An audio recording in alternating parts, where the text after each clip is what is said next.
ये औरत एक प्राचीन मम्मी है जो पिछले 5000 सालों से जिंदा है। इसे भारी जंजीरों से कसकर बांध कर रखा गया है ताकि ये कभी भाग न सके। इसके हाथों और गर्दन में लगी सिरिंजेस हर मिनट इसके शरीर में मर्क्यूरी डालती रहती हैं ताकि इसकी ताकत दबाई जा सके। कहा जाता है कि मर्क्यूरी में शैतानी ताकतों को कमजोर करने की शक्ति होती है, क्योंकि अगर ये औरत आजाद हो गई तो ये भयानक रेत के तूफान खड़े कर सकती है और सिर्फ उंगलियों की एक चुटकी से पूरी दुनिया को तबाह कर सकती है। इस रहस्यमयी औरत का नाम प्रिंसेस आहमनेत है। 11वीं सदी में एक क्रूसेडर नाइट को इंग्लैंड में दफनाया गया था। उसके साथ उसकी कब्र में एक रहस्यमयी लाल पत्थर भी रखा गया था। आज के समय में जब मजदूर एक नया अंडरग्राउंड ट्रांजिट सिस्टम बना रहे होते हैं, तब उन्हें एक प्राचीन कब्रिस्तान मिलता है जिसमें कई क्रूसेडर नाइट्स दफन होते हैं। कुछ ही देर बाद डॉक्टर हेनरी जेकिल वहां पहुंचता है। वो एक ऐसा आदमी है जिसे सुपर नेचुरल चीजों का जुनून है। आते ही वो पूरी एक्सकेवेशन अपने कंट्रोल में ले लेता है। वहाँ उसे एहसास होता है कि ये वही चीज है जिसकी तलाश वो कई सालों से कर रहा था। Princess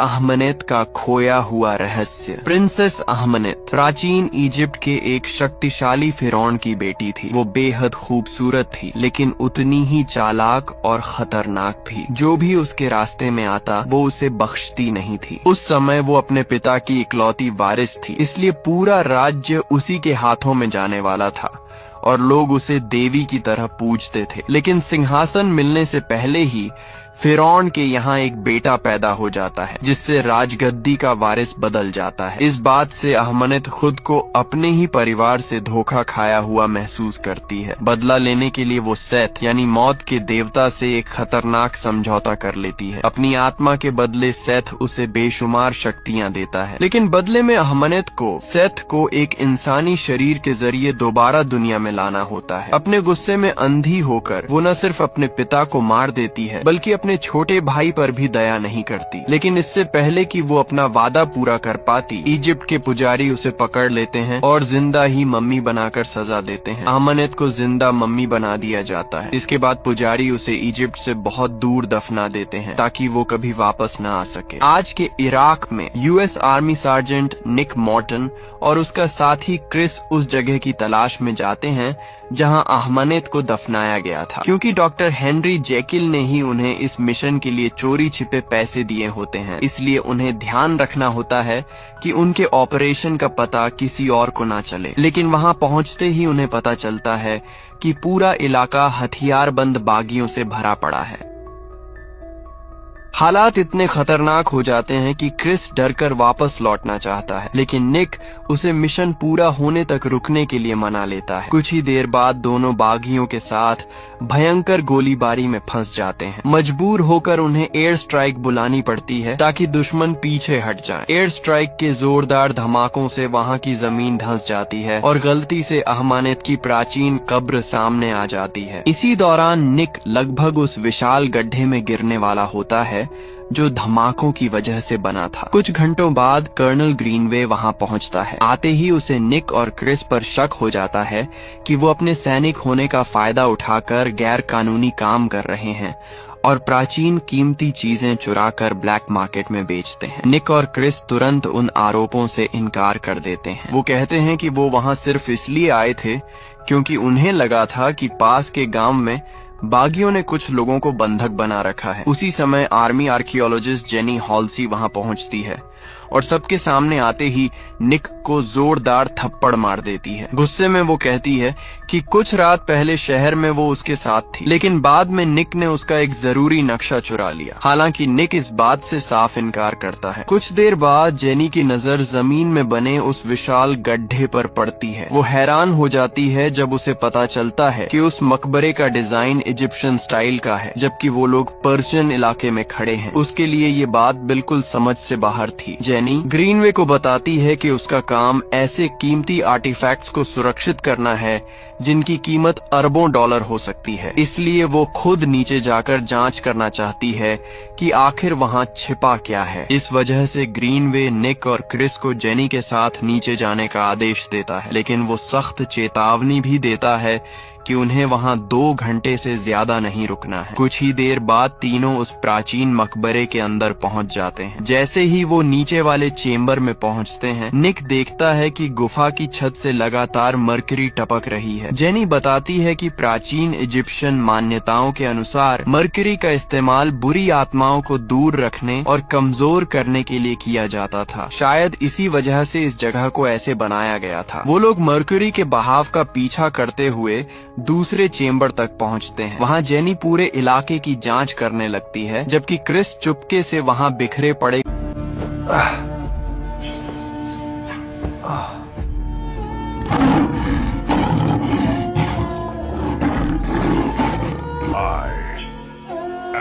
joint pains. I am dangerous. No! It's Paingo oil!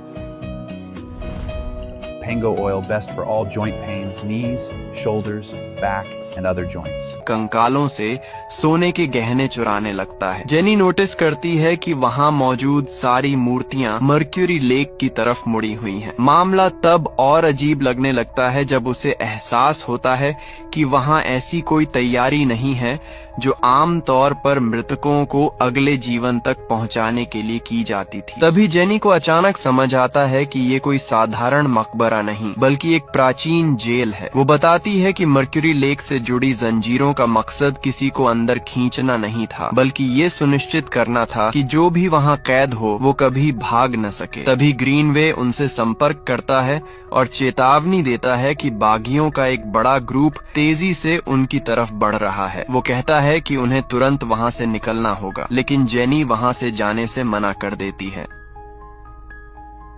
वो कहती है कि जब तक उसे ये पता नहीं चल जाता कि मर्क्यूरी के नीचे आखिर छिपा क्या है, तब तक वो नहीं जाएगी। इसी बात पर क्रिस और जेनी के बीच बहस शुरू हो जाती है। इसी हंगामे के दौरान निक की नजर एक रस्सी पर पड़ती है, जो ऐसा लग रहा था जैसे वो पानी के नीचे किसी भारी चीज को पकड़े हुए हो। बिना देर किए निक उस पर गोली चला देता है। कुछ ही सेकंड बाद मर्क्यूरी लेक के अंदर से धीरे धीरे एक प्राचीन ताबूत ऊपर उठने लगता है। उसी समय गुफा के हर कोने से अनगिनत मकड़ियां बाहर निकल आती हैं। उनमें से एक मकड़ी क्रिस को काट लेती है, जिससे वो घबरा जाता है और डर के मारे हर दिशा में अंधाधुंध गोलियां चलाने लगता है। निक जल्दी से उसे शांत करने की कोशिश करता है और कहता है कि ये मकड़ियां जहरीली नहीं हैं, इसलिए घबराने की जरूरत नहीं है। इसके बाद निक उस ताबूत को घूरने लगता है और अचानक उसे एक अजीब विजन दिखाई देता है, जिसमें प्रिंसेस अहमानेत खुद उसके सामने आती है। वो उससे कहती है कि क्योंकि उसने उसे कैद से आजाद किया है, इसलिए अब वही चुना हुआ इंसान है। कुछ पलों बाद जेनी उसे झंझोड़कर हकीकत में वापस लाती है और कहती है कि उन्हें ताबूत को बाहर ले जाना होगा ताकि उसकी ठीक से जांच की जा सके। निक अभी भी उस विजन से पूरी तरह डरा हुआ होता है, लेकिन फिर भी वो ग्रीनवे तक ये बात पहुंचा देता है। ग्रीनवे तुरंत एक हेलीकॉप्टर बुलाता है ताकि उस ताबूत को बाहर निकाला जा सके। जब ताबूत को धीरे धीरे हवा में उठाया जाता है, तब निक देखता है कि दर्जनों कौवे उसके चारों तरफ मंडरा रहे हैं, जैसे वो उस ताबूत की रखवाली कर रहे हों। कुछ समय बाद निक, क्रिस, जेनी और कर्नल ग्रीनवे एक एयर स्ट्रिप पर पहुंचते हैं। उसी दौरान आसमान में धीरे धीरे एक विशाल रेत का तूफान बनना शुरू हो जाता है। वो जल्दी से उस ताबूत को मिलिट्री प्लेन में लोड करते हैं और फिर उसे इंग्लैंड ले जाने के लिए खुद भी विमान में सवार हो जाते हैं। उड़ान के दौरान क्रिस की हालत तेजी से बिगड़ने लगती है, लेकिन विमान में मौजूद किसी को भी उसके अजीब व्यवहार पर खास ध्यान नहीं जाता। इसी बीच निक फिर से जेनी के करीब आने की कोशिश करता है। वो कहता है कि शायद उसने सच में उसका नक्शा चुराया था, लेकिन वो ये भी कहता है कि उसके लिए उसकी फीलिंग्स बिल्कुल सच्ची हैं। लेकिन जेनी कहती है कि उसके मुताबिक निक सिर्फ एक चोर है जो कीमती चीजें बेचकर पैसे कमाता है। कुछ देर बाद जेनी ताबूत पर लिखी इंस्क्रिप्शंस को पढ़ना शुरू करती है। उन लिखावटों में अहमनेत की जिंदगी और उसके श्राप की कहानी छिपी होती है। उसी दौरान निक को फिर एक डरावना विजन दिखाई देता है। इस बार वो अहमनेत की पूरी कहानी देखता है, लेकिन अब उसे एक और खौफनाक सच पता चलता है। उसे एहसास होता है कि शैतान सेथ को इंसानों की दुनिया में वापस लाने के लिए उसी को चुना गया है। तभी अचानक क्रिस उठ खड़ा होता है, जैसे अब वो अपने होश में ही ना हो। वो तुरंत एक चाकू लेकर ताबूत खोलने की कोशिश करता है। ग्रीनवे उसे रोकने की कोशिश करता है, लेकिन क्रिस उसे चाकू मार देता है। इसके बाद क्रिस, निक और बाकी लोगों को मारने की भी कोशिश करता है। मजबूर होकर निक को अपने ही साथी पर गोली चलानी पड़ती है। उसी पल हजारों पक्षी अचानक विमान के बाहर दिखाई देते हैं और जोर जोर से एयरक्राफ्ट से टकराने लगते हैं। खिड़कियां टूट जाती हैं और प्लेन के इंजन्स बर्बाद हो जाते हैं। इस वजह से विमान अपना कंट्रोल खो देता है और इंग्लैंड की तरफ जाते हुए आसमान से गिरने लगता है। इतनी भयानक तबाही और प्लेन क्रैश के बीच भी निक जेनी को पैराशूट पहनाने में कामयाब हो जाता है। फिर वो उसकी जान बचाने के लिए उसे विमान से बाहर धक्का दे देता है, लेकिन दुर्भाग्य से निक बाकी सैनिकों के साथ क्रैशिंग प्लेन के अंदर ही रह जाता है। ऐसा लगता है कि क्रैश में सभी की मौत हो गई। अगले सीन में जेनी को मॉर्ग ले जाया जाता है, जहां डॉक्टर्स उससे प्लेन क्रैश में मारे गए लोगों की पहचान करने के लिए कहते हैं। उधर निक अचानक बॉडी बैग के अंदर जिंदा जाग जाता है। वो पूरी तरह डरा हुआ और हैरान होता है कि उसके आसपास आखिर हो क्या रहा है। जब वो पीछे मुड़कर देखता है तो उसे क्रिस वहां खड़ा दिखाई देता है, जैसे कुछ हुआ ही ना हो, जबकि साफ तौर पर उसे मर जाना चाहिए था। निक तुरंत उससे जवाब मांगता है, लेकिन क्रिस सिर्फ रहस्यमयी मुस्कान देता है और कहता है कि अब उसे सब समझ आ चुका है। कुछ पलों बाद जेनी कुछ डॉक्टर्स के साथ वहां पहुंचती है। निक को जिंदा देखकर उसे अपनी आंखों पर यकीन नहीं होता, क्योंकि उसे पहले ही मरा हुआ करार दिया जा चुका था। वहीं पता चलता है कि सिर्फ निक ही क्रिस को देख और उससे बात कर सकता है। उधर क्रैश साइट के दूसरी तरफ 2 ऑफिसर्स जांच कर रहे होते हैं। तभी उनमें से एक को अहमनेत का ताबूत मिल जाता है। जिज्ञासा में वो ताबूत खोल देता है और अंदर अहमनेत की असली मम्मी वाली लाश देखता है। वो तुरंत अपने साथी को बुलाता है, लेकिन दूसरा ऑफिसर उसके पास पहुंच भी नहीं पाता कि अहमनेत अचानक जाग जाती है और उस पर हमला कर देती है। वो उस आदमी की जीवन शक्ति चूसने लगती है। जैसे जैसे वो ऐसा करती है, उसका शरीर और ताकत धीरे धीरे वापस आने लगती है। इसके बाद वो दूसरे ऑफिसर के साथ भी बिल्कुल यही करती है। तभी आखिरकार ये सच सामने आता है कि जो भी इंसान उसके हाथों मरता है वो उसका गुलाम बन जाता है और उसके हर आदेश का पालन करता है। इसी बीच निक और जेनी एक बार में जाते हैं और समझने की कोशिश करते हैं कि आखिर निक प्लेन क्रैश से कैसे बच गया, लेकिन दोनों में से किसी के पास भी इसका कोई जवाब नहीं होता। सारी बातों पर चर्चा करते हुए जेनी अचानक एक चौंकाने वाली थ्योरी बताती है। वो कहती है कि इतिहास में एक इजिप्शियन प्रिंसेस थी जिसे जानबूझकर इतिहास से मिटा दिया गया था, और उसका मानना है कि वो प्रिंसेस कोई और नहीं बल्कि अहमनेत ही थी। जेनी ये भी बताती है कि अहमनेत एक खास खंजर इस्तेमाल करती थी, जिसके हैंडल में एक जादुई पत्थर लगा हुआ था। उसी खंजर की मदद से सेथ को इंसानी दुनिया में लाने वाला रिचुअल किया जाना था। आर्कियोलॉजिस्ट के मुताबिक बाद में वो पत्थर उस खंजर से अलग हो गया था और क्रूसेडर्स उसे चुराकर अपने एक नाइट के साथ छिपा कर ले गए थे। जेनी बताती है कि हाल ही में उन्हें एक प्राचीन क्रूसेडर सेमेट्री मिली थी और उसे पूरा यकीन है कि वही खोया हुआ पत्थर वहां छिपा हो सकता है। जब जेनी ये सब बता रही होती है, तब निक बार बार क्रिस को कमरे के अलग अलग कोनों में खड़ा देखता रहता है, जैसे वो हर जगह उसका पीछा कर रहा हो। इस वजह से परेशान होकर निक खुद को संभालने के लिए बाथरूम में चला जाता है, लेकिन जब वो आईने में देखता है तो वहां भी उसे क्रिस दिखाई देता है। अब निक को लगने लगता है कि शायद वो सच में अपना दिमाग खो रहा है। तभी क्रिस उससे कहता है कि उन दोनों को अहमनेत ने श्राप दिया है और अगर निक ने उसके लिए तय किए गए रास्ते का पालन नहीं किया तो उनकी हालत और भी बदतर हो जाएगी। इसी बीच जेनी चोरी छिपे हेनरी जेकिल से संपर्क करती है और उसे निक के साथ हो रही सारी घटनाओं के बारे में बताती है। हेनरी उसे आदेश देता है कि वो तुरंत निक को उसके पास लेकर आए, लेकिन ध्यान रखे कि उसे अभी पूरा सच पता न चले। मानसिक रूप से टूट चुका और बेहद परेशान निक भटकते हुए एक अंधेरी गली में पहुंच जाता है। तभी अचानक अहमानत उसके सामने दिखाई देती है। उसी समय हजारों चूहे उसके पीछे पीछे आने लगते हैं और फिर सीधे निक की तरफ दौड़ पड़ते हैं। लेकिन बाद में पता चलता है कि ये सिर्फ एक और डरावना विजन था। असल में निक सड़क के बीचों बीच खड़ा था और एक कार उसे लगभग In your opinion, which oil is best for joint pains? Pango oil is best for pain relief.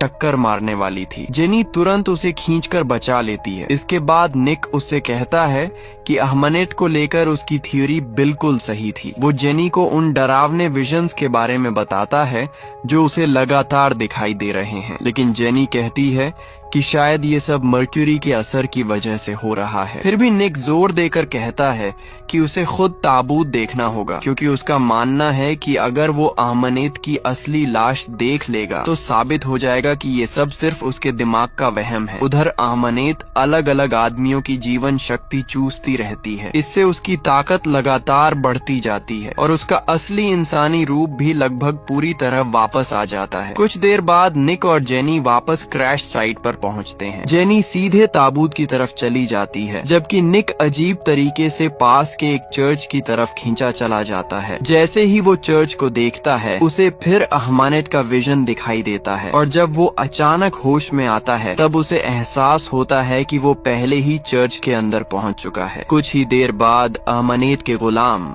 उसे चारों तरफ से घेर लेते हैं और पकड़ लेते हैं। तभी अहमनेत वहां आती है ताकि सेथ को दुनिया में लाने वाला रिचुअल शुरू कर सके। वो एक प्राचीन स्टेच्यू को तोड़ देती है जिसके अंदर सेथ का खंजर छिपा हुआ था, लेकिन जैसे ही वो निक को खंजर से मारने वाली होती है, उसे पता चलता है कि खंजर में लगा जादुई पत्थर गायब है। ये देखकर वो गुस्से से पागल हो जाती है। उसी समय जेनी चर्च के अंदर पहुंचती है, लेकिन अहमनेत तुरंत उस पर हमला कर देती है। निक और जेनी किसी तरह उन मम्मियों से लड़ते हैं और उन्हें गिराकर अहमनेत से बच निकलते हैं।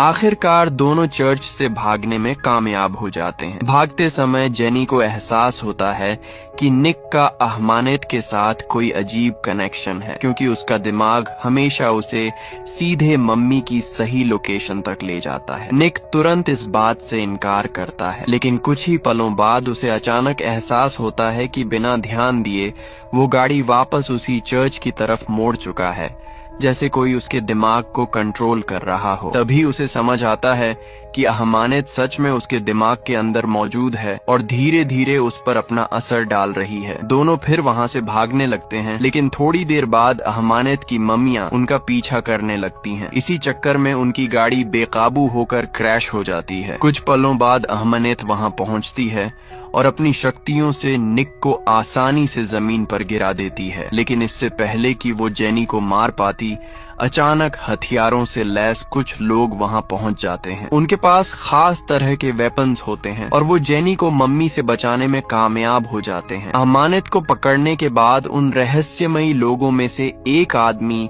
निक के पास आता है और तुरंत उसे बेहोश कर देता है। कुछ देर बाद निक एक रहस्यमयी फैसिलिटी के अंदर होश में आता है, जिसे वो पहचान नहीं पाता। वहीं आखिरकार डॉक्टर हेनरी जेकिल उससे अपना परिचय कराता है। हेनरी बताता है कि वो प्रोडिजियम नाम की एक गुप्त ऑर्गेनाइजेशन का लीडर है, जिसका काम दुनिया भर में मौजूद खतरनाक सुपरनैचुरल खतरों को ढूंढना और खत्म करना है। फिर ये भी पता चलता है कि हेनरी खुद भी एक शैतानी बीमारी से संक्रमित है, जो धीरे धीरे उस पर कब्जा कर लेती है। इसी वजह से वो खुद को लगातार एक खास सीरम इंजेक्ट करता रहता है ताकि उसका शैतानी बदलाव रुक सके। इसके अलावा हेनरी ये भी बताता है कि जेनी काफी समय से प्रोडिजियम के लिए काम कर रही है और शुरू से ही अहमानेत के मामले पर नजर रख रही थी। इसके बाद हेनरी निक को दिखाता है कि उन्होंने अहमानेत को सही सलामत पकड़ लिया है और अब वो अपनी शक्तियों का इस्तेमाल नहीं कर सकती।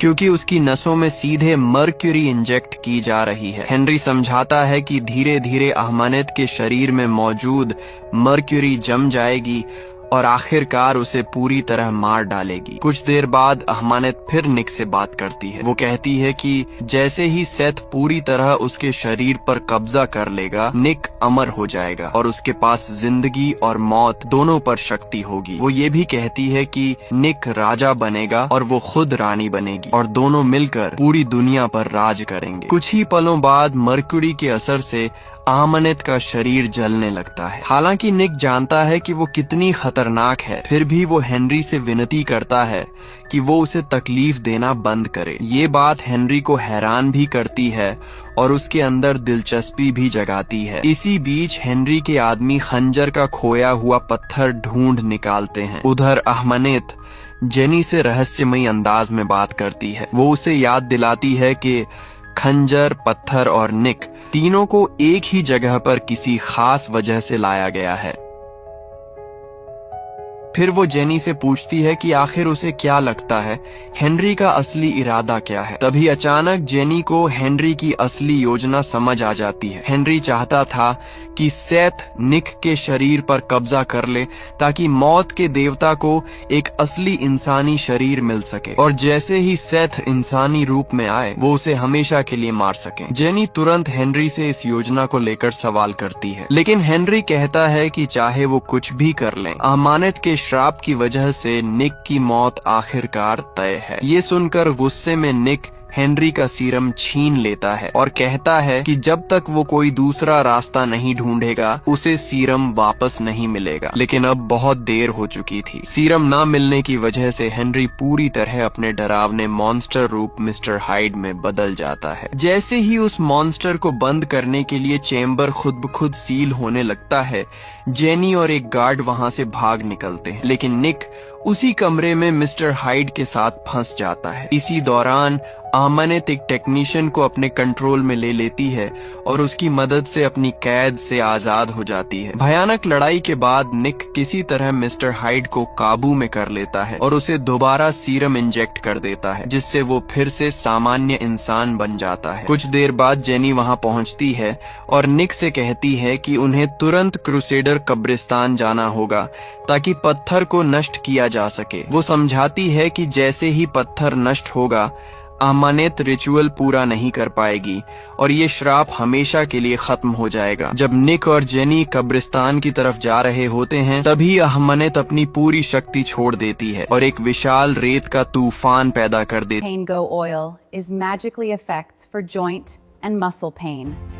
है, जो पूरे लंदन को अपनी चपेट में ले लेता है। इस अफरा तफरी के बीच निक और जेनी एक दूसरे से अलग हो जाते हैं। तभी क्रिस एक बार फिर निक के सामने दिखाई देता है। क्रिस उससे कहता है कि वो उसके पीछे आए क्योंकि उसे पता है कि पत्थर कहाँ छिपा है, लेकिन बाद में पता चलता है कि वो पूरे समय झूठ बोल रहा था और सिर्फ निक और जेनी को अमानेत तक पहुंचाने की कोशिश कर रहा था। उसी समय अमानेत अपनी शक्तियों का इस्तेमाल करके क्रूसेडर नाइट्स की लाशों को दोबारा जिंदा कर देती है ताकि वो पत्थर वापस हासिल करने में उसकी मदद कर सके। लंदन अंडरग्राउंड के अंदर अचानक जेनी पर उन मम्मियों में से एक हमला कर देती है, लेकिन ठीक समय पर निक वहां पहुंच जाता है और उसकी जान बचा लेता है।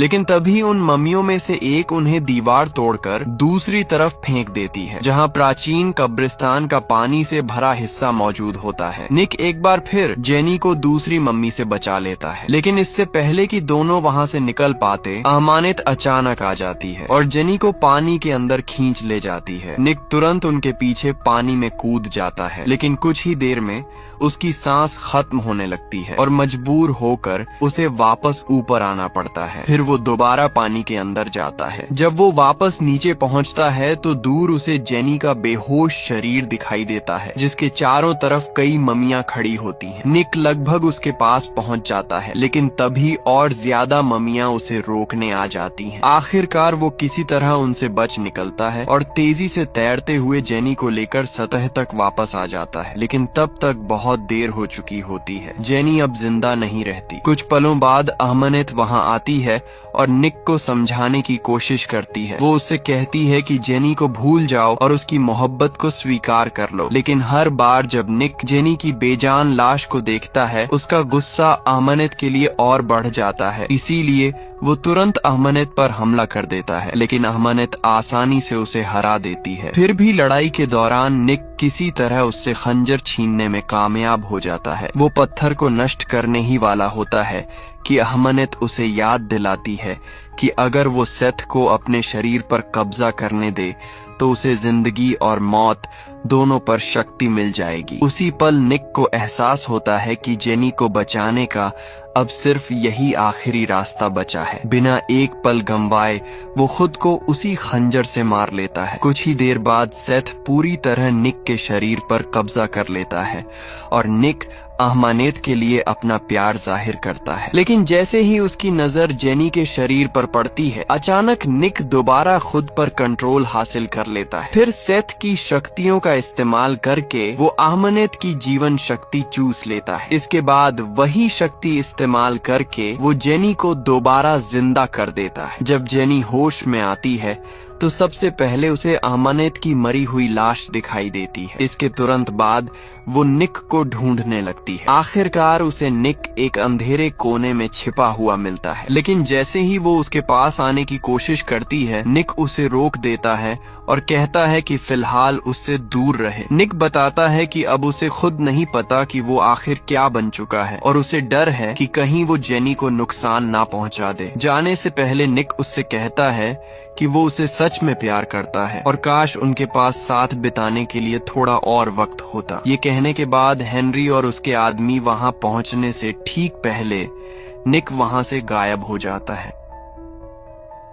फिल्म के आखिरी सीन में हेनरी और जेनी इस बारे में बात करते दिखाई देते हैं कि आखिर निक कहाँ चला गया होगा। हेनरी कहता है कि अब निक एक मॉन्स्टर बन चुका है, लेकिन उसके अंदर अभी भी थोड़ी इंसानियत बाकी है, इसलिए शायद वो पूरी दुनिया में घूमकर अपने श्राप का इलाज ढूंढने की कोशिश करेगा। उधर इजिप्ट में निक को एक नई यात्रा की तैयारी करते हुए दिखाया जाता है। उसके साथ क्रिस भी होता है, जिसे निक ने अपनी शक्तियों से दोबारा जिंदा कर दिया था। फिल्म के अंतिम पलों में निक और क्रिस घोड़ों पर सवार होकर रेगिस्तान की तरफ बढ़ जाते हैं, जबकि निक के पीछे एक विशाल रेत का तूफान चलता दिखाई देता है, जो उसकी नई शक्तियों का प्रतीक होता है। और कहानी यहीं पर खत्म हो जाती है। Subscribe, please.